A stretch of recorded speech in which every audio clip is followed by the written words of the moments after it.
Ladies and gentlemen, boys and girls. If we can dream it, we can do it. Parents, wait for me. Making memories, taking pictures is making memories.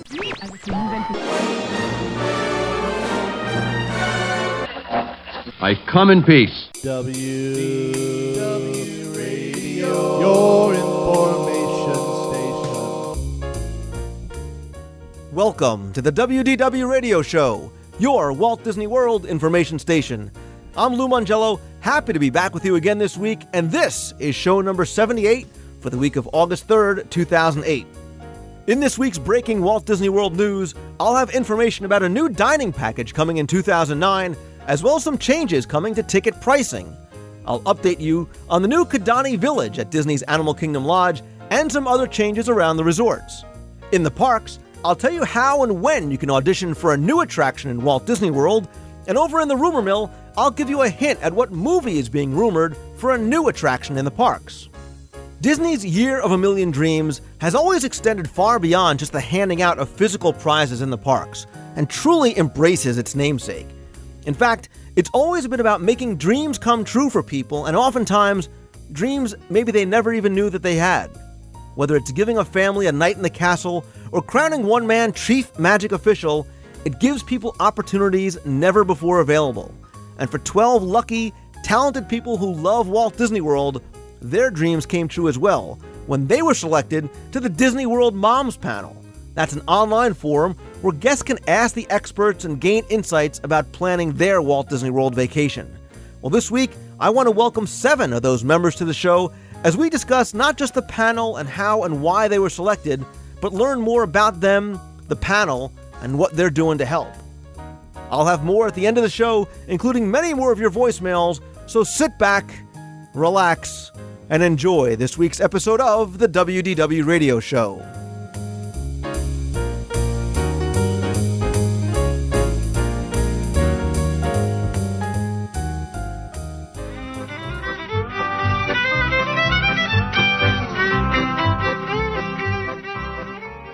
The big news coming from Walt Disney World just a couple of days ago is all about the new quick service dining package, which is going to be available in 2009. According to Disney, you'll be able to save up to 20% per person on Disney dining with the Magic Your Way package plus quick service dining plan. As part of the package that includes your resort accommodations as well as your Magic Your Way park tickets, the package is going to offer 2 quick service meals and 2 snacks per person per day at quick service locations throughout Walt Disney World. You also receive a mug that you can refill as often as you want at any quick service location or at your resort hotel. The quick service dining plan is going to be an additional $29.99 for adults, $8.99 for kids. Now, this is in addition to the other dining plans they have, which is the regular dining plan, which is 1 table service meal, 1 quick service meal, and 1 snack. That's $30.99 for adults, $10.99 for children. And the deluxe dining plan.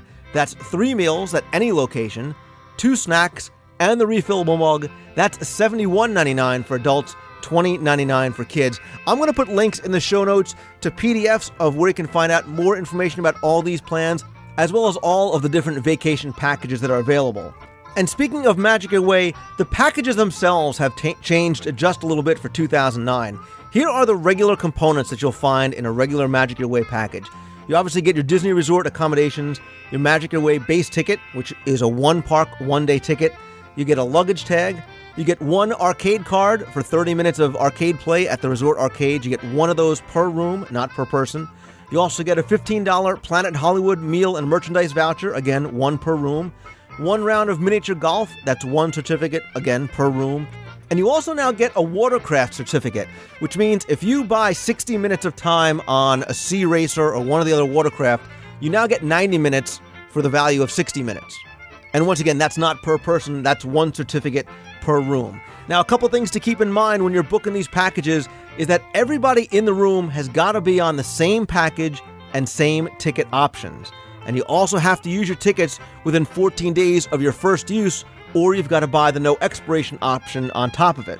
Similarly, keep in mind that these are only one park, one-day tickets, so if you want to do park hopping, you now have got to add on the park hopper option as well. But wait, there's more to the story because the price of poker just went up. Actually, it's the price of tickets went up as well, as the base tickets for Walt Disney World, I'm not talking about packages now, but base tickets at the Walt Disney World Resort have gone up about $4 per person, and that's beginning this Sunday, August 3rd. Now, the increase is about 5.6% to $75. That's for a base one-park, one-day ticket for adults and kids 10 or older. That's up from $71, which was the previous price. The price of a basic ticket for children ages 3 to 9 is going to rise to $63, which is up 5% from the original price of $60. Now, the Magic Your Way multi-day ticket packages, those have increased as well. They've increased about 3 to 8% depending on how many days and options. So, for example, as I was saying before, if you want to add on the park hopper option, that's going to cost $50 for up to 10 days. That's a $5 increase. And the Water Park Fun and More add-on option is also going to remain at $50. I want to say thanks to Becky and Susie over at Mousefan Travel for more information. I'm also going to put a link in the show notes to the forums at DisneyWorldTrivia.com where you can go and discuss or ask questions about any of these price increases and changes to the different plans. And staying in the resorts, I've just come to find out that the Kidani Village over at the Animal Kingdom Lodge Villas, that will be available to book for arrivals beginning May 2009 and beyond. So now at least we have some sort of a timetable when Kidani Village is supposed to open. Also, some new room categories are supposedly coming to the resorts as well, including the Magic Kingdom Atrium Club over at the Contemporary, the Business Club over at Coronado Springs, new premium campsites over at Disney's Fort Wilderness, and the fact that all campsites are now going to include cable TV and internet access. And following up on a rumor that I mentioned last week, Disney has confirmed the retheming of some rooms over at Caribbean Beach Resort, which I guess we can now affectionately call the Pirates of the Caribbean Beach Resort, after the movie franchise. The pirate theme is going to be introduced to 384 rooms only in the Trinidad South Village during 2009. Remember, the resort has more than 2,100 rooms, so this is a relatively small number of rooms, but according to concept art that was posted by Disney, guests are going to see beds that are shaped like pirate ships, dressers that are disguised as old crates, and tattered sails are going to replace curtains. Now, I think these rooms are obviously going to be very, very popular, and I wonder if they're going to command some type of a premium, and if this is the start of a trend, especially with the introduction of the Nemo rooms elsewhere in the Caribbean Beach Resort. Couple of quick notes out of Disney's Hollywood Studios. Lights, Motors, Action Extreme Stunt Show is going to be closed for refurb from September 11th through September 24th, 2008. Over on Sunset Boulevard, stores are set to be closed for refurbishment later on this year, including Once Upon a Time, The Mouse About Town, and Sunset Club Couture. Those are set to be closed from September 2nd through November 22nd, 2008. And just as a personal comment, I really hope that they keep the watch artists over at Sunset Club Couture. Not only are they great guys and very talented guys like Jason Zucker, who I've had on the show before, but I think the watches that they create are not only beautiful pieces of art, but really, really unique collectibles. So hopefully they will survive the refurbishment later on this year. Staying at the studios, are you the next American Idol? Don't worry, me neither. But how about the next best thing? Because if you aren't busy on August 5th, 2008 at 10 o'clock in the morning, Walt Disney World has put out a casting call for hosts, judges, and, quote, comedic audience warm-up hosts for the opening of their newest attraction, obviously the American Idol experience over at the studios. That's set to open in January 2009 with rehearsals beginning October 12th in Orlando. I'll put a link in the show notes where they describe exactly who and what they're looking for, as well as a link for audition dates, times, and locations. And over in the Walt Disney World rumor mill, according to an article on MTV, there was discussion of sequels to some popular Pixar films like Cars and The Incredibles. And when asked about Monsters, Inc. 2, director Pete Docter said, quote, "We've thought about it and we've got a couple of ideas." But the article goes on to say that at the moment, those ideas are being filtered into a Monsters, Inc. roller coaster at the Walt Disney Resorts, which should open up in a couple of years. Now, was this a hint of things to come, or just some wishful thinking and reporting on the reporter's part? We'll definitely keep our eyes and ears open to find out more. And just a quick follow-up to something I mentioned last week, cast members are telling me that the Disney Fairies meet and greet at the Magic Kingdom is tentatively scheduled to open on October 26th 2008, the same day as it's set to open over in Disneyland. Now, according to cast members, the meet and greet lineup is going to include Tinkerbell, Fawn, Iridessa, Rosetta, and Silver Mist. Although it hasn't been confirmed exactly where this is going to take place and if the October 26th opening is going to be in their new permanent home, which we've speculated is going to be in the judge's tent. Of course, to discuss anything you've heard on this week's news or rumor mill segment, you can head on over to the forums at DisneyWorldTrivia.com. And if you have any news or rumors that you want to share, you can email me at lou@WDWRadio.com.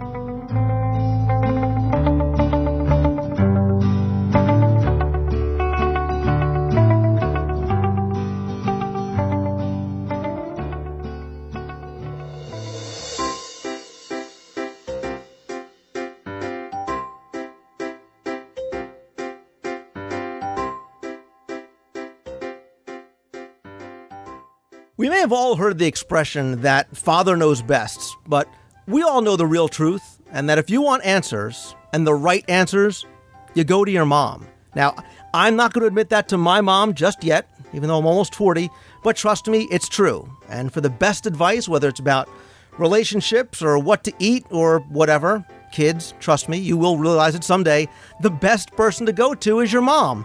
And when it comes to planning your next Walt Disney World vacation, I think Disney realized that too. So in late 2007, a nationwide call went out as part of the Year of a Million Dreams to find moms who were the masters at more than just apple pie and baking cookies, but instead were also experts at planning Walt Disney World vacations. The 12 panelists that were selected would be able to share their knowledge in a new way through Disney by answering direct questions from guests who were looking for real and most importantly, reliable planning advice. So today, I'm happy to be joined by 7 of the members of the Walt Disney World Moms panel, and I want to start off by welcoming them all to the show. But before we get started, I thought we'd maybe go around the virtual table best we can, as it were, and ask everybody to introduce yourself, maybe tell us a little bit about you, and maybe your love of Walt Disney World. So maybe we'll start off with Kim. Hi, I'm Kim LaPaglia. I'm so happy to be on the Walt Disney World Moms panel. It's been a wonderful, magical journey. And I started going to Disney World when I was 11, but the best thing I've done there yet is when we renewed our wedding vows and I rode in Cinderella's coach. I'm jealous already. I have a feeling that there's going to be a lot of that tonight. What do you say, Beth? You tell us about yourself next.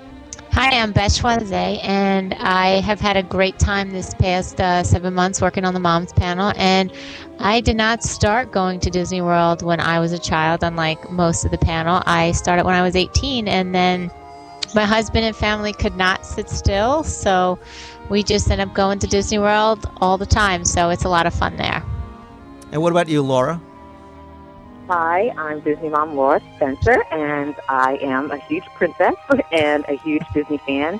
And I am so in love with all things Disney that after 30 hours of labor, the first word I said was Ariel, which is my daughter's name, and she is now an expert swimmer. Wow. Interesting. We'll have to come back on that. Naming your daughter after a Disney princess. What about you, Kara? This is Kara Bacon, and I am a middle school librarian during the day, and then at night I'm a Disney mom. And I've been coming to Disney World since I was in 9th grade, and it is a family tradition and an ongoing argument with people. Why do you keep going back? So we've got lots of reasons why. The get it versus don't get it people. The people that say, why do you keep going back? And the people that understand exactly why you keep going back. I know the feeling, trust me. Erin, what about you? You're a stay-at-home mom? I'm a stay-at-home mom now, yes. I'm Erin Foster, and my first trip to Disney World was when I was 10 years old, and I was the last person in my neighborhood to go to Disney World. And I swore that would never happen to my children. So we took our oldest daughter for the first time when she was not quite 2, and we've been back 2, 3, 4 times a year ever since then. And next on the list is Heather. Hi, I'm Heather Roberts-Nolt. I think I have Beth beat on the latest visitor to Disney World. I was married with kids of my own before I went to Disney. My dad didn't want to go when we were kids. He said it was hot and crowded, and he wasn't interested. So none of us, my sisters and I never got to go until we were older, and now we've taken my parents back, and of course they're converts. They know how wonderful it is.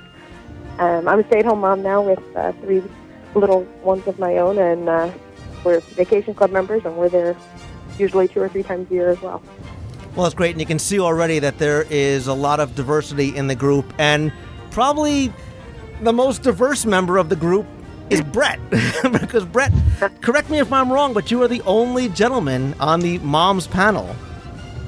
I can't correct you on that because you are correct. Of course, I can't correct someone who's a trivia expert anyway, so... no, I am the only one, and I'm very proud to be the only one on the panel. And of course, up front, it was a little bit odd to have that privilege, but these gals have been so welcoming and so helpful, and I think the reception's been great. So it's turned out very well. It's kind of fun to be a little different, but everybody on the panel has a little, some unique part about their personality. So anyway, I think I hope I feel like I hope I just fit into with the gang. I am, again, I'm Brett Caldwell. I'm from the Midwest, so sort of also representing the Midwest a little bit. I am a consultant, a partner in a consulting firm here in the Midwest, and one of the things I like about the panel is very much that it focuses on, it helps me leverage my expertise in researching things and also helping others. It fits very well kind of with my background. I've been going to Disney. I don't know exactly what the age was, but I went with my dad on a trip when I was probably about 14, so I guess that's a connection also being the dad on the panel. My dad certainly planned the trip for us, too. And I've also been married without kids and married with kids. We've stayed on-site, we've stayed off-site, different varieties of ways we've been involved. So it's nice to be able to share some of those experiences. Great. Well, I'm looking forward to talking to you all a little bit more about your experiences, and I'm just going to make a quick aside. Brett, I'm having a little bit of a tough time hearing you. You sound a little distant and garbled, and somebody else has given me a lot of noise in the background. I don't know if it's a fan or an air conditioner or something. I'm going to try and compensate best I can, but if Brett... Something is in the back. Sorry, something in the background here? It's hard for me to tell exactly who it is. I think it's one of the cell phone people as opposed to one of the Skype people. I can't really tell, though. Okay, I'm trying to keep on mute. That's all right. We will we will keep moving forward. No problem. So Disney puts this call out in September, October 2007. Kara, why don't you tell us, how did you first hear about the call that Disney made for Disney World Moms? It was either on Mousesavers or allearsnet.com. And I just wrote up an essay, thought about it, edited it, had my family give me some feedback, and then entered it and forgot about the contest, actually. And then one day got that surprise email that I had made it to the next round and was absolutely ecstatic and had no idea it would continue to the point where it is now. What was it about the call out that they made that wanted you to really be a part of this? It's what I've just been doing for such a long time. You get those emails from friends and friends of friends. I mean, you just love to talk about Disney. And I always talk about it's my team. It's what I know the stats and the facts for. And so it's just, you just have this incredible sense of pride, and you want everyone else to feel that joy that Disney World has given us. Kim, is it the same thing for you? Have you been the planner and you just wanted to kind of share that a little bit more with people? Absolutely. I've already been planning for neighbors and teachers, family members, friends, and when I saw the ad that Walt Disney World was looking for moms that like to help plan vacations to Walt Disney World, I said, that's me, and I filled out the application, but actually I had forgotten all about it when I heard that I had made it to the second round, so it was quite a surprise. All right, since I can't ask you for a show of hands since I can't see it, did the free trip to Disney World play into anybody's decision to apply at all? No. No. No. No. No, not really. It was a nice perk, though, I'm sure. Yeah. Well, we're there so often anyway that... Well, that's definitely one of the questions I'm going to ask you, because you all, like I said, come from diverse backgrounds. It's going to be interesting to see how often you guys get down there. But let's talk about the application process. Erin, what was the application process like? What did Disney want from you, and what did you have to submit? The first round was 3 essays. I believe it was just tell us about yourself, tell us about your family, and tell us about your Disney experience. And I, like the others, read about it on AllEarsNet, and I filled it out actually right there when my girls were watching Hannah Montana. And so I didn't even remember what I had written. And I sent it off, and then, again, like everyone else, heard of, several weeks later that I made it to the next round, which was amazing and astounding and fabulous. So, Laura, there was no sort of quizzing, testing of your knowledge process. It was really just you sort of pleading your case as to why you think you should be on the panel? Well, in the first round, I actually did mine a little differently because I actually quizzed the judges. So I had 10 things that I knew that they wouldn't know about, and I said, I know the answers to these, do you? And so that was kind of my way, I think, to pique their interest. Wow, that is a very, I applaud you for using that tactic, and obviously it worked. But Heather, was the interview process face-to-face at all, or was it all via phone or email? No, it was 2 rounds of emails, and then the last round was a phone interview. Very brief. All right, now, Brett, I have to ask you, you hear Disney World Moms Panel, but obviously it's not just for moms. It's really is almost a misnomer. It should be the Parents Panel. But you hear Moms Panel and you apply. Tell us your story and why you applied for this position. So I heard about this on, I think it was on the Tour Guide Mike forum, and there were quite a few guys that were on that same thread talking about how they had applied. I will be honest that I didn't actually post saying I had applied myself. Maybe I don't know if I'm not embarrassed, but I just didn't want to throw that out there. Just didn't want to I guess jinx the process. So and I knew when I read the instructions, and you're a lawyer, you know that there's some fine print there. You read the fine print, and it clearly states that everybody is welcome to apply. So I thought it sounded like a fun opportunity, and I went for it. And now, what about the selection process, Beth? What do? You get a phone call? Do you get an email saying, okay, you've now made it to the next round of judging? Yeah, for the second round, we got an email saying, hey, you've made it to the next round, so go ahead and answer 3 more questions, which we did, and we all sent them in. And then after that, we got another, I don't remember if it was a phone call or email saying, hey, you're now going to be interviewed, and we needed to schedule some time. And then that's when we sent up the interview call with a team of Disney cast members, and we chatted for about, 15, 20 minutes why we wanted to be on the panel, what we thought we could bring to it, and that's how we got selected. And I assume a phone call must have followed up that. What was it like, Heather, when you get that phone call from Disney saying, all right, after thousands of applicants, you are one of the 12?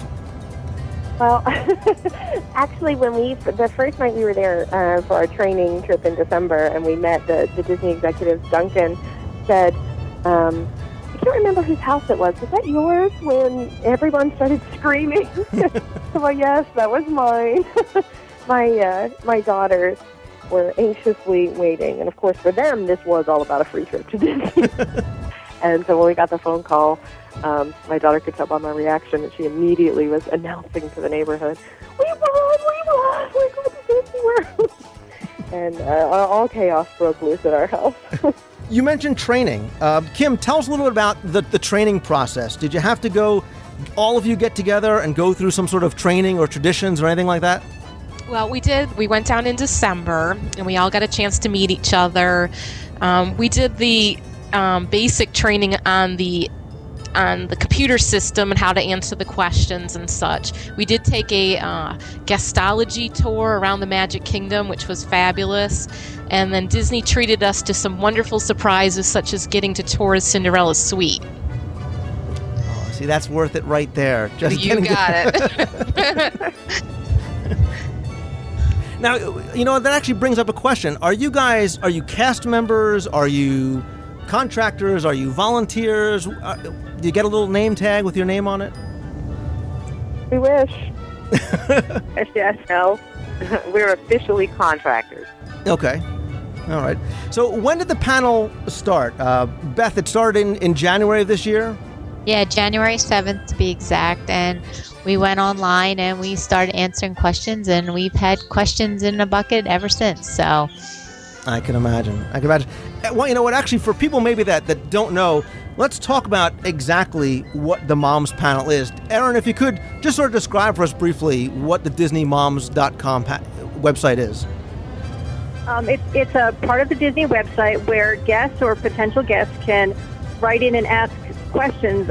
We get everything from, what resort should I stay at based on this configuration of my family, or questions about allergies or stroller rentals or how do I celebrate a birthday, or they talk about a child has a specific fear and is this ride appropriate. Really anything that's going to help a guest have a better experience at Disney World or assuage some fear that they might have or concern or anything really. And they can just ask us, and they can ask any one of us directly, or they can just put it into a general bucket, as Beth said, where those of us who might have some expertise on that particular topic could choose to answer it. So people who want advice on planning a trip to Disney, and we're sort of the experts that will help them get there. And Kara, would you say this is for the first-time guest, or you guys are able to help out the guest that maybe has been there 10, 15 times and is maybe looking for a new experience or looking to somehow plus their trip? I think it's a combination of both. Quite a few people are first-time guests, but many of the questions will say, we're coming back, this will be our second trip, or our first return trip after 3 years. So it is a wide variety of things, and with the ongoing changes at Disney World all the time, I think if you're not on top of things on the internet, it's a great way to gain that information. And it's also, Lou, that we came in the summer before, now we're coming back at Christmas time, or, it's now my son's birthday, what do we do to make this trip special too? So it's those kind of questions that we get as well. Right, but unlike a true, say, discussion forum or online community, it's not a place where people can go and discuss your answers. It's really almost more like a one-on-one Q&A with the experts, although you share your answers with everybody. Is that pretty much a good way to describe it? Yeah. There's got to be, I have to assume there must be so many overlapping questions. Brett, how do you guys deal with, the overlap questions that come in? Sure. Well, I think what we try to do is answer at least a couple questions on topics and let other people answer questions if you've already answered it. And that worked out for the first few months, but then we exhausted some of the questions, like how do we celebrate an anniversary, how do we celebrate a birthday. So now we do a couple things. Sometimes we'll just repeat similar answers or update our answers if we have new ideas. And sometimes we'll link back actually to other answers. It's kind of fun. Sometimes I can, answer a question and link to Aaron and Kara and Laura and Heather, etc., in the same answer. So in fact, someone asks one question and they actually get several different answers.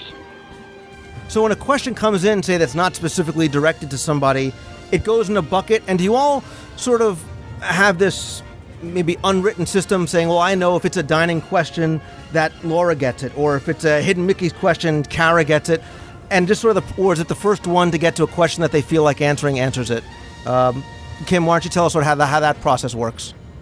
Sure. I think we all pretty much know, like we know which of us are DVC members. We know which of us stay at deluxe hotels or have larger families. I only have one son, so I'm not as familiar with which resorts fit, other than the statistics, which resorts fit larger families better.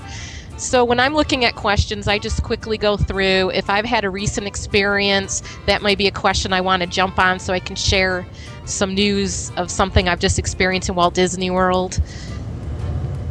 And we just take it from there. All right. Now, like I said, you all, I think, have specific things that you are most interested in. Laura, I want to come back to you because you talked about that you, forget your daughter being named after a princess, you consider yourself a Disney princess every day in real life. So I guess that maybe is one of your areas of expertise, is how people can feel like a princess when they go down. Yeah, I never considered myself high maintenance, but then my husband let me know that I am high maintenance, so I've decided to just accept it and own it. So, I just had my birthday last week, I think, last Thursday, and I came to work with a tiara on, and nobody was even, surprised. So that's pretty much my day-to-day, even when I'm not at Walt Disney World. So I guess I'm an expert on spas and getting fluffed up, and I just went to Disney with my girlfriends in May, and kind of that kind of experience. And of course, I go with my daughter, and that's fun too. And we have a princessy time. But I think the fine dining, the more adult relaxation things, and all of those kind of adult indulgences are my niche. All right, I have to ask you, because when it comes to Disney, the topic with me always turns to food. Best spot for fine dining, you can pick only one. Where are we going to go? And you're paying Victoria now? Okay, we're going Dutch. Where do you want to go? I would probably, my second would be flying fish. Well, I see we're true true birds of a feather, because that's exactly what I think one of my favorites is. Now, Kara, I looked at your profile a little bit, and you've been bitten by the hidden Mickey's bug. You are the one that sees hidden Mickeys in your toast, and even when you're not in Disney World. Yes, very much so. My whole family does. It doesn't matter where we're at. We can be at Target, and then right away, oh, Mom, look, it's a hidden Mickey. Yeah, could be. But that's great, because you are one of the people, I think, that can show people that there's so much more than just riding attractions and going to shows and eating with me and Laura all day long. Yeah. Very much so. To me, that's actually one of probably my favorite things with Disney World, is that there is just so much more than that. And I love, the kids go on the big rides, and I tend to lay back and just sort of savor everything and take it in and enjoy the flowers and the landscaping and all the little things that just make it so much more than just a theme park. Right now, Beth, I read your profile as well, and you've done the Disney Cruise Line. You've honeymooned there. You're a DVC member, and your family, like probably most of ours, loves going to Disney. But the one thing that you realize is that in order for everybody to have a good time, you got to make sure everybody is as happy as possible. How do you kind of balance all that, especially with multi-generational families? Well, what I try to do is when we're planning a trip, I try to ask everybody, what are your 2 or 3 top things you want to see in a particular park? So at Magic Kingdom or Animal Kingdom, what do you want to see? And then that way they feel like once they've seen those things, that they've accomplished their trip. Everything else is sort of the whipped cream with the cherry on top. So if it's just the 4 of us going down, I say to the girls, what are the must-haves we have to have on this trip? And usually it's the roller coasters, because that's what our family likes to do. And then everything else is, it's all extra. And when we take our extended families down to Walt Disney World, again, we make them watch the Disney videos of the park and say, hey, what do you really want to see, so that they can have a great time too. And we learned you can't see everything, so if you get a couple of key things in there, the trip is just so much nicer. Absolutely. Now, Erin, you bring another certain unique experience, because you are a mom to girls who are 11 and 8-year-old twins, and you, like you said, you've gone with whole different combinations of people, whether it's, probably couples or with kids or with families, and in all different levels of resorts. Yeah, we've been with several other families, friends. We were there in February with my parents. We've brought babysitters with us. We've visited other family members, met other family members there. Pretty much the gamut, yes. And now, Heather, you mentioned that your first time was as an adult, but now you're going with 3 daughters under 5 years old. In addition to probably deserving an award on many levels, you, having 2 young children of my own, I know the extra challenges that brings, but Disney does such an exceptional job with the baby care centers and everything they have to afford. Absolutely. We took my...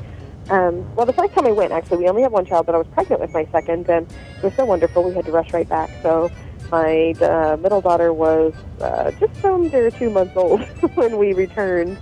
And I'm well acquainted with all of the stroller juggling and where to find a changing station and feeding emergencies. That's definitely my niche. And I agree with you. Start them young, bring them in young. They may not remember it, but you will.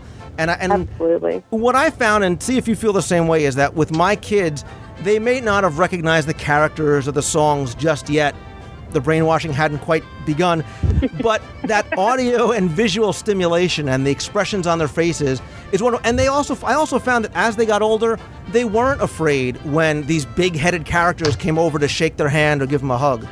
Absolutely. We have pictures of my daughters just as babies that could fit in Mickey's palm, and they just looked at them with adoration, and they remembered that from the pictures, if nothing else. And so when we went back, that was just going to visit friends. And the same with rides, really. I hear a lot of people say, my 7-year-old is really afraid to go on Haunted Mansion. And I'm so surprised, because my daughters all have gone on that since they were really little, and we've never had any issue at all. And I think it's just because they went on it before they knew any better, and they've never noticed. So they haven't been afraid of anything, and that's helped. That's made the trip a lot easier. I agree. And like you said, when there are times when there are the baby meltdowns or things, the baby care centers are just wonderful. And I've spent more than my fair share of time. Now, Brett, you bring something unique. You've been sort of a world traveler, and now, obviously, Disney is one of your favorite vacation destinations. Is it safe to say that maybe part of the love that we all have of Disney is that, unlike maybe going someplace else for the first time, you know what kind of experience you're going to have when you go to Disney. You know, because you have such a high level of expectation, that it's probably going to be met when you go. Lou, I think that's a great point. I was figuring out the other day, I've actually been to, I think, all of the countries in Epcot except for Morocco. So Wow. I definitely have experience traveling to quite a few countries. And you're right, planning trips to other countries is much more difficult. It's hard to know exactly what to expect, how the hotels can be, et cetera. And I think at Disney World, you have much more of a chance to plan for an experience that is a little bit more predictable. And you also get to know it better. You know the restaurants, and you can repeat them if you like them, and try new ones as well. And we were talking about the variety of questions that people ask. Kim, what do you think one of the most popular questions, or maybe the top two popular questions are that you guys get on a weekly or monthly basis? The most popular is probably how to celebrate a special occasion such as a birthday. So we answer a lot of questions about calling the cake hotline, which is 407 WDW cake, by the way.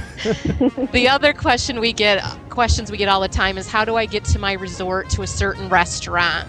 Or, how will I get to the hoop-de-doo from my resort?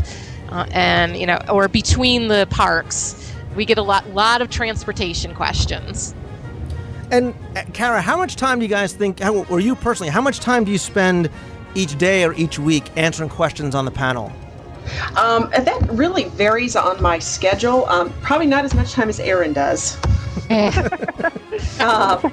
But, I typically try to do it once my children are in bed, so then I can kind of devote some time to it.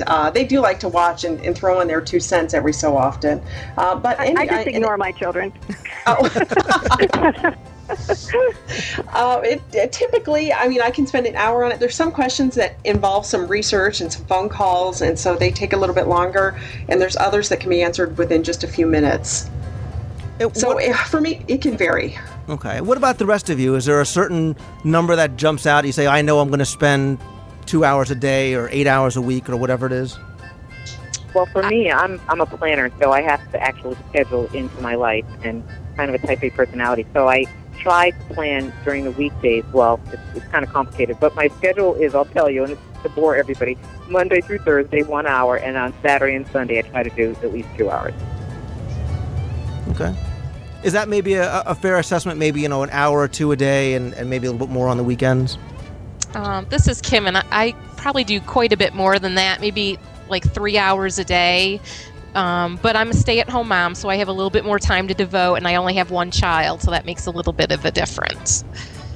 Yeah, Lou, I think Aaron and Laura and Kim, do quite a bit more work than us, and we really appreciate all the help. They're great about making sure that everybody's questions are answered. So they're kind of, taking one for all of us sometimes. I probably spend more like 1 hour a day, and sometimes can't even do that when I'm either traveling for work or just, workload is very busy. It's sometimes harder to fit this in. We try, though. It's definitely a team effort. I was going to say, Brett's a smart man, knowing to compliment the women on their work. Kudos. Was I subtle in that? Was I really subtle? Well, you guys... It really wouldn't... I'm sorry, go ahead. It really wouldn't be the same without all of us, though, because we all, as you mentioned, we all have certain areas of expertise, and this is definitely a team, and everybody has their positions, and every single one of us is integral to the operation being as successful as it is. Well, Brett, let me ask you this. Obviously, this is a Disney-endorsed project. It's a Disney website. How much control or how much say does Disney have over what you say or what you write? Are your answers sort of filtered or censored or whatever before they're put out there publicly? So actually, Disney is not censoring. They're basically allowing us to write whatever we like in our responses. Of course, as long as appropriate language, etc., that we're using. But really, we're allowed to answer any of the questions as we like. We can answer that we think that restaurants are great. We can also give our opinions of some opportunities to improve a restaurant or a hotel or whatever. We're really able to say what we would like to say. Clearly, they've selected people that are fairly in favor of Disney, but there's many responses we have out there of how to save money in terms of doing special things, using ice water in the parks that you can get from the restaurants instead of buying bottled water. Other tips and tricks like that you might not expect on a normal Disney site.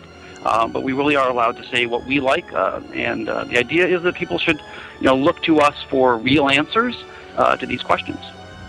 And obviously, because you guys are all experts, you need to take your trips down to Walt Disney World. Learn these 2 words: research trip.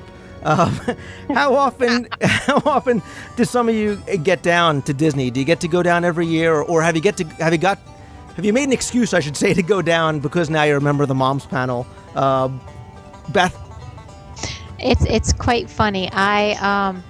Last year I was in Disney World a total of 28 days. I got on the Moms panel. I also work for an airline here in New York that's New York based, and I haven't gone since I got on the Moms panel, and I won't go until December when it's my the trip that I want. And I'm kind of like, I don't know if I can make it because I've gone to other places with my family this year to take advantage of my flight benefits. But I would be in Disney World 24/7, and I just love it. So if you all see some crazy answers the next couple of months, it's because I need my Disney fix. So I may pop up there just because. Now, Heather, Erin, and Kim, you're all stay-at-home moms. Have you been able to maybe leave your children home to do some research for the panel and make them understand that Mommy has to go down to Orlando on business? That's how I explain it to my kids. Amazingly, yes, I have. I thought my kids would be real and happy about leaving, but they were fine with it and really supportive for such sweet little ones. And they asked me to tell them a bedtime story of Mommy's training trip all the time. When they realize where you've been going without them, years from now, they'll get you back. Don't worry. I'm sure. I was going to say that was not my experience when I left for my trip. I actually had to walk out backwards with a gun. I went by myself, but I had a promise to take each of them separately as well. So that's been a good carrot to hold out for my kids. Isn't it amazing that we have to negotiate with our kids to go out and do what we need to do? I know. I used to tell my daughter, who was 3. I would tell my daughter, who was 3 at the time, I'd be like, Daddy has to go away on business. You take care of Mommy, blah, blah, blah. And one morning, I'm leaving early to get on my flight, and she says, Daddy, are you going to Disney World? And my wife woke up, and I looked at her, and I was like, why did you say that? She started to make the connection that I was bringing her presents back from Disney. So now I'm making up lies that I'm stopping at the Disney store on the way home, and I'm like, my God, my daughter's 3, and here I am making up excuses to go away on research trips. But I was going to ask you, as part of that, maybe in these research trips that we kid around about, do you have any other responsibilities as part of your duties on the panel to maybe go down to Disney or do any kind of appearances? Sorry, go ahead. I was just going to say we have done some promotional things with the press. I know Erin and I did that in February with, I guess there was a radio convention that was hosted in February, and we attended that. And Brett he was down with Kara for the Toy Story Mania debut, and we're all very jealous about that. And Kim and Darcy went to a blogger convention, so there have been some great opportunities for us to go down.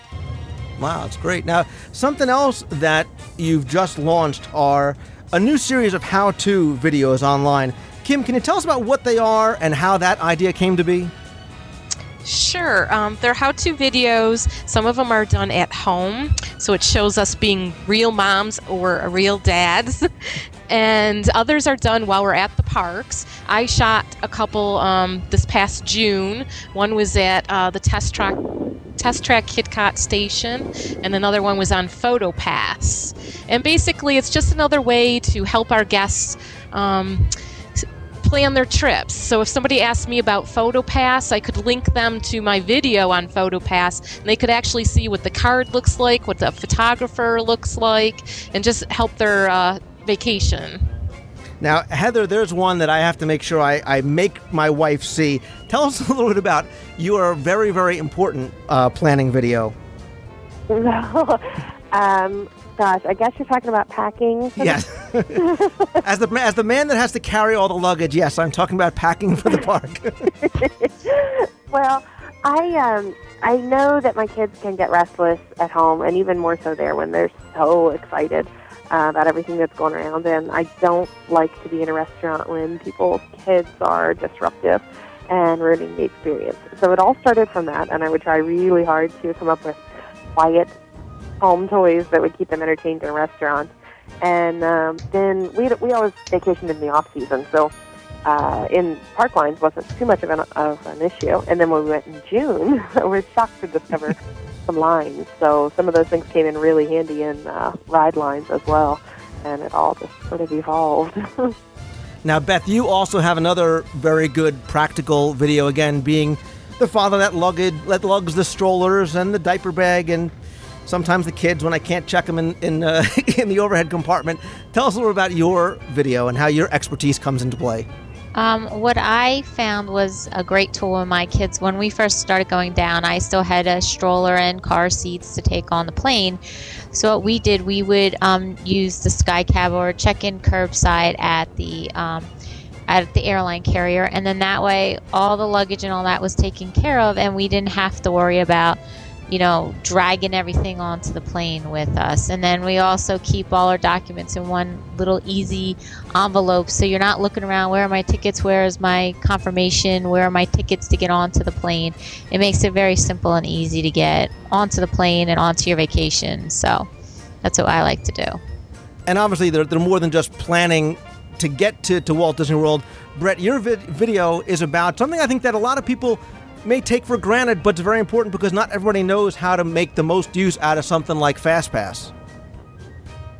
Yeah, I thought that was an important topic to have on our site, just because you see so many people waiting in 2-hour, 3-hour lines sometimes. It's crazy when something like that exists. So I think the more ways and times that we can get that message out, that what is FastPass? I mean, it's on the map. It's in all the hotels, etc., information about FastPass. But I think the more places we can explain how to use it, the better. And we definitely get a lot of questions about that, and I've answered a lot of questions. And I think the message is getting out there that it's there. There's no reason for you to wait, I think, really more than 15, 20 minutes for a ride. If you see a long line, keep going, find another ride to go on. Absolutely. And beyond the practical things to do in the parks with your family, there's so many overlooked experiences. This is something I try and highlight on the show so much. And Laura, your video, and boy, we have to hang out when I come down there, talks about some adult things to do. And again, not just riding rides and inside the park. Yeah, I fell in love with Disney as a child, but then I think I spent most of my time going to Disney as a single and then as a married without a child. So I'm really interested in architecture and art and food and wine, and I think part of my research began because a lot of my friends were they're kind of highbrow. I lived near Harvard, and they just didn't understand why I would want to go to Walt Disney World. God forbid. I love Europe and I love going to other cities. But whenever I told them, they have one of the largest concentrations of master sommeliers in the world working at this company, and one of the largest wine collections and one of the largest art collections, and now all of those friends that were kind of poo-pooing my trips to Walt Disney World have all taken trips to Walt Disney World. So I've made it my business to research and kind of go out of my way to find nuggets and things, art and architecture and kind of know about what's going on behind the scenes, behind the rides. And obviously, if I can have champagne while I'm doing it, that's all better.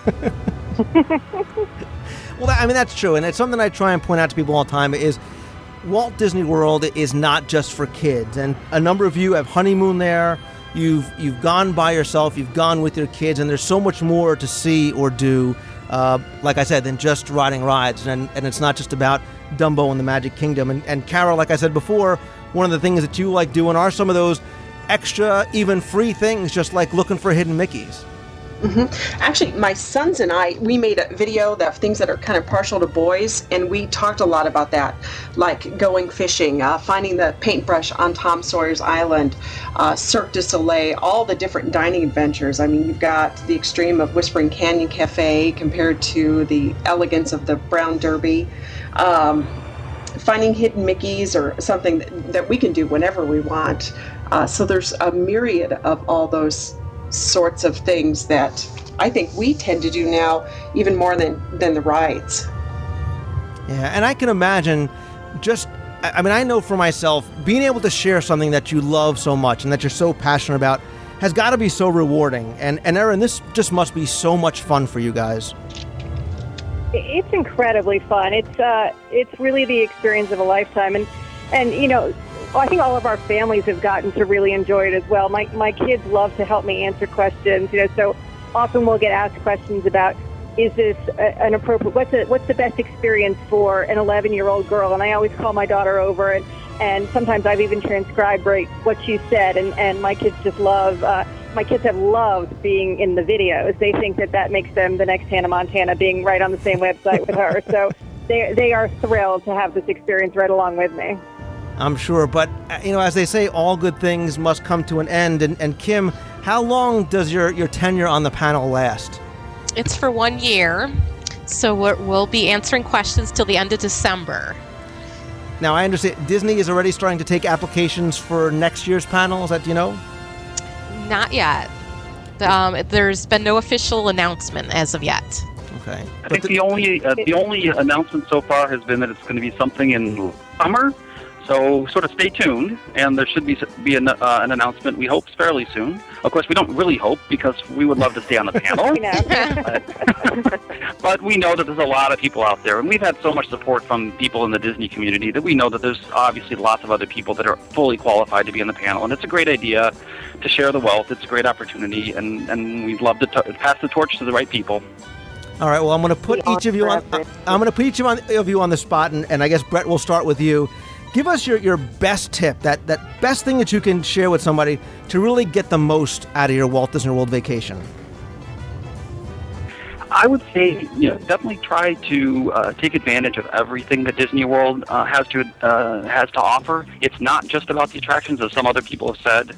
There's so many hidden gems that are around, and wonderful people to get to know. Not only the guests that are there, but the cast members. Try to find ways for your kids to interact with the cast members. Maybe through hidden Mickeys or pin trading. All those ways for the kids to have an experience that is more than just going to an amusement park. I think that's what Walt wanted. He didn't want just the amusement park experience. He wants people to have a resort vacation and to really see the magic.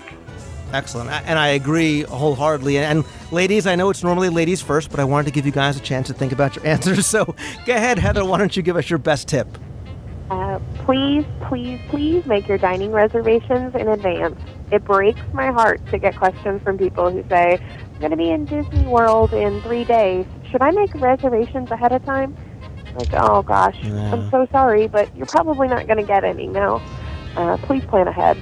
It makes a huge difference in your trip, and if you don't have reservations in advance, you might be running around scrambling to find something. Yeah. And you make a great point as to why I think the Disney Moms panel is such a valuable resource, because people like us who've been so many times, we know, hey, 6 months out, you better figure out where you're going to be and what you want to eat and where you want to go.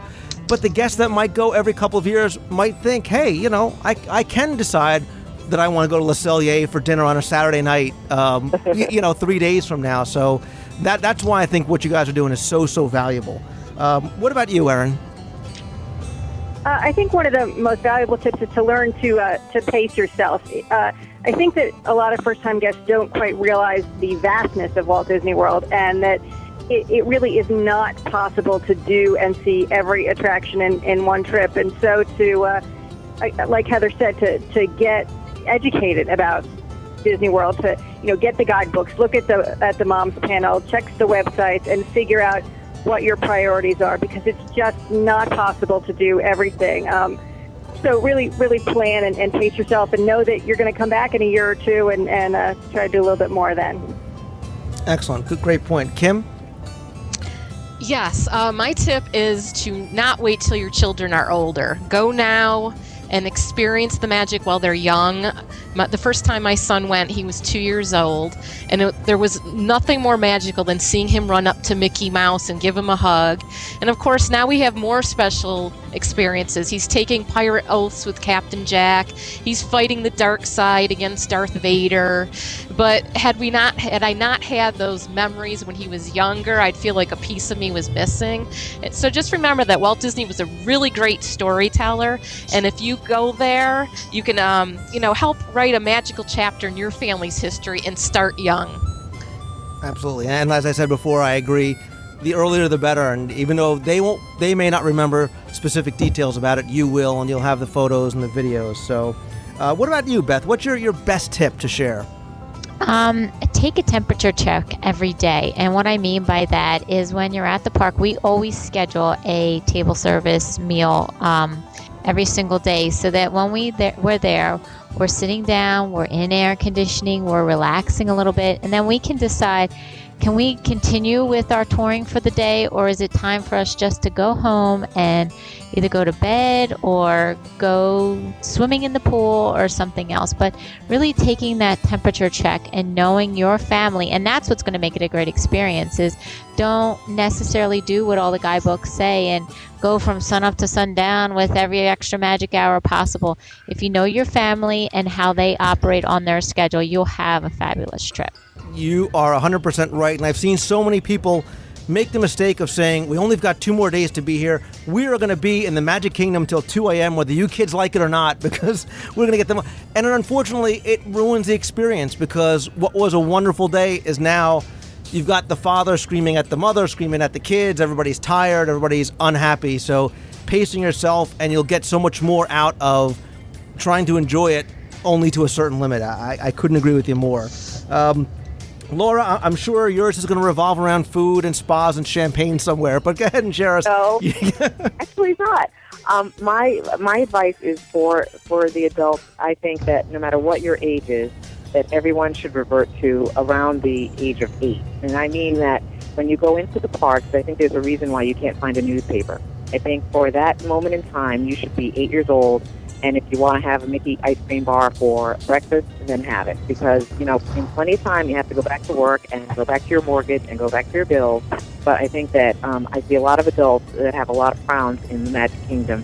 And I think if they just relax and remember what it feels like to walk down Main Street USA and smell that popcorn, they'd have a better time. You are 100% right. And when I go, I always say that I'm a 7-year-old trapped in a 40-year-old's body.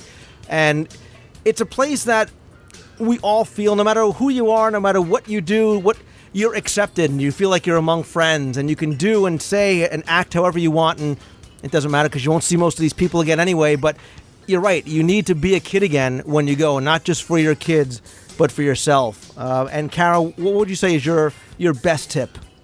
All right, all the good tips have been taken now. The pressure's on. And so as I'm marking down things and thinking, I think don't be intimidated to visit the resorts. I think some people come and they think some of the resorts are off limit, that they can't go into them and they can't enjoy them. It's perfectly fine to take the monorail, go over to the Grand Floridian, walk around, sit in the lobby, and enjoy all that's there. A lot of times you can see celebrities, you can see the weddings that are happening. You can eat at one of the fine restaurants there, or you can grab something at the counter service restaurants that they have. And so I think I love the resorts. To me, that's just as much fun. I mean, from the Grand Floridian to the Animal Kingdom Lodge to the Wilderness Lodge, they are just truly breathtaking in their design. And so I think they're worth a visit as much as the theme parks. It's been so great to talk to each one of you and get to know a little bit more about you. I'm sure I am not the only one who would love an opportunity maybe to meet you guys and meet the experts face-to-face in the park. Is there any opportunity that you guys might be down there for, or any sort of events that listeners might be able to meet the moms and dad, Brett? Well, we're all going to be participating in the Expedition Everest Run on Saturday, September 27th, so that might be a great opportunity for people to meet up with us. Now, I am actually going to be down there running, and I put running in quotes, participating. I will be participating in the Everest Challenge, so I would... We're right there with you with those quotes. Exactly. Yeah, Participating also. I think we're considering it more of a parade. Exactly. It's not really about winning. It's just a matter of taking in the experience. So, yeah, I would love to meet you guys, and I know a lot of listeners are going to be down there as well. And who knows, maybe we can put something together and have an opportunity to all get together and meet face-to-face. Well, you won't be able to miss us because we will be wearing bright pink T-shirts, what I understand. Oh, you too? Oh, excellent. So. Yeah, we'll see about the pink T-shirts, but yeah, sure. Yeah, I had a feeling Brett might have something to say about that. So. And a lot of us have family there as well, so we're going to be quite the crowd because I believe the family will all be wearing the matching pink shirts. Oh, that's great. Yeah. I believe. I'm sorry, go ahead. I believe that most of us will also be at the Not So Scary Halloween party the evening before, Friday evening, the 26th of September, I believe. Yeah. Oh, that's great. I'm going to be at both of those events as well. It's going to be an exciting weekend. It's the last hoopla for the Adventurers Club. There's the Halloween party. There's the Everest Challenge. So much going on. So hopefully there'll be a lot of opportunities for us and maybe listeners to get together and meet you guys face to face. Well, and I think so. I wanted to say that for the next panel, we've had such a wonderful experience, and I can say for myself anyway, that I think the main joy that I've gotten out of the panel is that when I flew into Orlando in last December, I immediately fell in love with 11 amazing people. It was love at first sight, and so if the same thing happens to the next panel, they will be so blessed. I completely agree. This I have to add this. Expedition Everest thing all started because I wanted ever so badly to run, and I asked if anybody would be willing to do this with me, if anybody was going to be down there at that time, and I was hoping to convince one person, and now we've got 11 and families, and I mean, they're just wonderful. They are an extended family. Well, it sounds like it, and it sounds like I said that you all enjoy what you're doing, and really Disney picked a wonderful group. I'm so happy that you all decided to join me today so we can learn a little bit more about the people sort of behind the panel and what you do. To learn more or to ask your question or to search through some questions that have to do with everything from planning and celebrations and tickets and the parks and the hotels and so much more, and really a great way to enhance your vacation with advice from the experts. You can visit DisneyWorldMoms.com. There you can also find out more about my guest today. I want to thank all of you moms, and you too, Dad, of course, for taking the time tonight to come on. Congratulations on what is truly an honor and something that you clearly can see that you're all passionate about and you all enjoy so much. Thanks, Lou. We'll see you in September. Thanks for having us. Thank you.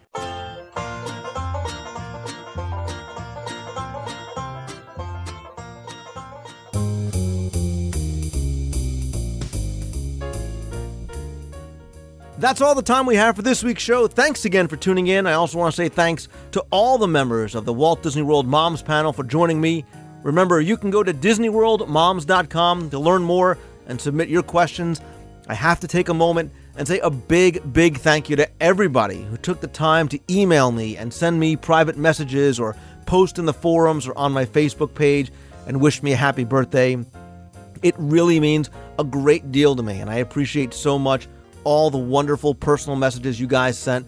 Big thanks to Adam and Kerry, and there's so many people on the forums who've been working on a virtual card for me for what I have come to find is a couple of months that so many of you guys signed. It really reminds me of how fortunate and blessed I am and how much I appreciate all that you guys do by listening and supporting what I do. So thank you again so much. Speaking of birthdays, last week Laura asked me to wish her brother Roger a happy 30th birthday. I apologize, I missed it. Roger, happy 30th. Talk to me in 10 years. And speaking of what I do and never ever sleeping, I want to remind you about the project that I'm working on with Tim Foster, which is Celebrations Magazine. We announced it a couple of weeks on the show and introduced it over at Magic Meets. The first issue will be coming out in September, but we are taking subscriptions now. We think this is the magazine that you Disney fans have really been waiting for, especially since the old Disney magazine went away. It's going to bring you the magic of both the theme parks and the resorts and the films and the secrets and stories and everything about the place that we all love and enjoy so much. There's going to be news, upcoming events, featured articles, Disney history, spotlights featuring attractions and shows and resorts, lots of hidden treasures, lots of magical moments, lots of games and scavenger hunts, but most importantly, you're going to find columns by the people that you know and enjoy, your favorite authors and webmasters and personalities, like Tim Foster from Guide to the Magic. I'll be writing. Steve Barrett from Hidden Mickey's Guide and the Hassle-Free Guide. Kara Goldsberry from the Luxury Guide to Walt Disney World. Becky Mankin from Mouse Fan Travel, and so many more. We're still lining up more articles, more columns. We think you really are going to enjoy it. Like I said, the first issue is going to premiere in September with a new issue every other month. The regular subscription rate is going to be $29.99 for 6 issues, but if you order now, you can take advantage of the pre-publication special. You can get 6 issues for just $24.99. That's 30% off the cover price. I'll put a link in the show notes, but you can also head on over to celebrationspress.com. Find out more. You can also subscribe there both domestically in the United States and international orders as well. And speaking of magazines and ways to kind of get that Disney fix in between visits down to Walt Disney World, be sure and check out Orlando Attractions magazine. That's created by Ricky Briganti from Inside the Magic. Covers all of the Orlando area theme parks, attractions, restaurants, and more, including Walt Disney World. High quality, very well written. I really enjoy the magazine as well. It's available at select store shelves in Orlando. Also for annual subscriptions and for back issues, you can go and visit attractionsmagazine.com. Also be sure and head on over to WDWradio.com. There you can find this week's show notes and links. You'll also find links to past episodes, ways to listen to the show right from your browser, and so much more. Don't forget there's also specials still going on in this week's show notes from both Owner's Locker and All-Star Vacation Homes. Over at Owner's Locker, you can save $50 off the sign-up fee. And from All-Star Vacation Homes, you can get a free rental car and a $50 gas card using the coupon in this week's show notes. On upcoming shows, I'm going to have more in-depth looks at the parks and attractions and history and trivia, top 10s with Tim, a new segment with some more guests, and what I have to say is one of my favorite interviews to date. And I'm also going to have the winner of the co-host for the day auction lot that we did at the Magic Meets auction for the Dream Team project. Also, speaking of Magic Meets, stay tuned for the exclusive announcement for next year's Magic Meets event coming next week. If you've been to Magic Meets before, or if you weren't able to get in this year, or if you want to come by and be part of all the fun and moonwalking, stay tuned next week on August 10th show. Again, I'll announce then what the dates are going to be for next year's Magic Meets event. As you know, round 1 of the WDW radio show's Adventureland Challenge contest is now over, as your entries were due by 11:59 p.m. on August 2nd. I want to say a big thanks to all of you for participating and for the great feedback we received about the contest. I hope you had fun during the first round, but as you know, 25 participants are going to move on to round 2 for a chance to advance to the finals and potentially win the grand prize of a VIP Walt Disney World vacation for 4. But as you recall, there was also going to be 10 random entries drawn for a $20 Disney gift card. I increased that number last week to 20. Well, the names have been drawn, and the round 2 semifinalists are going to be notified via email within the next 24 hours, as well as the 20 winners of the Disney gift card. I'll also post the names of the people who advanced on WDWradio.com. In the coming weeks, the 25 people who moved on to round 2 will participate in another challenge, and then you'll have a chance to help decide who moves on to the final round. Stay tuned for information on how you'll be able to vote online for round 2 and for details about round 3 and how you'll be able to help make somebody's dreams come true. Thank you all again for playing, and big thanks to my sponsors, Mouse Fan Travel, All-Star Vacation Homes, and HiddenMickeysGuide.com, who made this contest possible. I also have many more of your emails to get to on the show as well, but if you have a question that you want answered, a suggestion, anything you'd like to hear on the show, you can email me at lou@wdwradio.com or call the voicemail Be On The Air at 206-202-4939. That's 206-202-4WDW. To comment on the show, talk about it with other listeners, interact with other Disney fans, visit the forums over at DisneyWorldTrivia.com. As always, if you like the show, please help spread the word. Let others know about it. Review us on iTunes. Come say hi on Facebook. Thank you again for listening this week. Thanks to everybody for all the 40th birthday wishes. I really do appreciate it. So until next week, see ya. Hey Lou, this is James Hansen in Utah. I just wanted to let you know that I am completely in sync with you on the musty waters smell that you mentioned in Pirates. I actually, I don't know, a couple months ago went to get in my parents' car and smelled the smell and had a really hard time explaining to them how a ride at Disney World could have a smell. But anyway, great show.